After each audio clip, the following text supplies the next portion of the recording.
बिस्मिल्लाहिर्रहमानिर्रहीम। अस्सलाम वालेकुम। आप देख रहे हैं 1 बाय 1 न्यूज़ HT। नाज़रीन, वीडियो को एंड तक क्लास में देखिएगा, लाइक और कमेंट ज़रूर करें। अगर आप नए हैं तो पहले सब्सक्राइब करें और घंटी के निशान को दबाना ना भूलिएगा।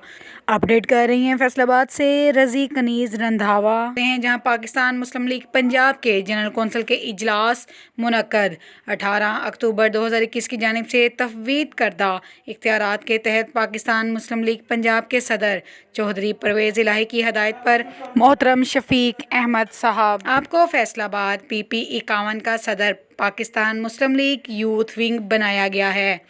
उम्मीद वासिक है कि आपके कायदे आज़म के नज़रियात और इल्लामा इकबाल के अफकार की रोशनी में पाकिस्तान को अजीम से अजीम तर बनाने के लिए पार्टी मंशूर दस्तूर के मुताबिक मुस्लिम लीग यूथ विंग पंजाब को मुनज़्ज़म, मजबूत और मुतहर्रिक करके अपनी नई जिम्मेदारियों को अंजाम दही के हवाले से पहले से बढ़कर मुस्तदी दिल जमा से काम करेंगे और पाकिस्तान मुस्लिम लीग के काबिल फ़ख्र सियासी और इखलाकी रवायात की पासदारी करते हुए एतदाल पसंदी, बर्दाश्त और बुर्दबारी जैसी आला इंसानी इक़दार की फ़रोग़ और वतन अज़ीज़ में पाकिस्तान मुस्लिम लीग यूथ विंग के प्लेटफॉर्म से सियासी, जमहूरी और इक़्तिसादी इस्तेहकाम के लिए अपनी मिली कौमी तंजीमी ज़िम्मेदारियाँ पूरी करेंगे।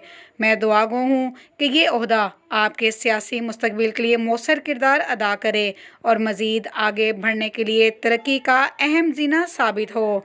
अल्लाह ताला हम सब का हामी और नासिर हो, आमीन। मज़ीद ख़बरों से बाखबर रहने के लिए हमारे चैनल को शेयर करें, लाइक करें और सब्सक्राइब करें और घंटी के निशान को दबाना ना भूलिएगा ताकि आने वाली हर नई वीडियो आपको मौसूल हो सके। तो देखना ना भूलिएगा हमारा और आपका अपना चैनल 1 बाय 1 न्यूज़ HD। ताज़ा तरीन अपलोड्स की नोटिफिकेशन हासिल करने के लिए हमारे चैनल को सब्सक्राइब करें और साथ में दिए गए घंटी के निशान को दबाना ना भूलें।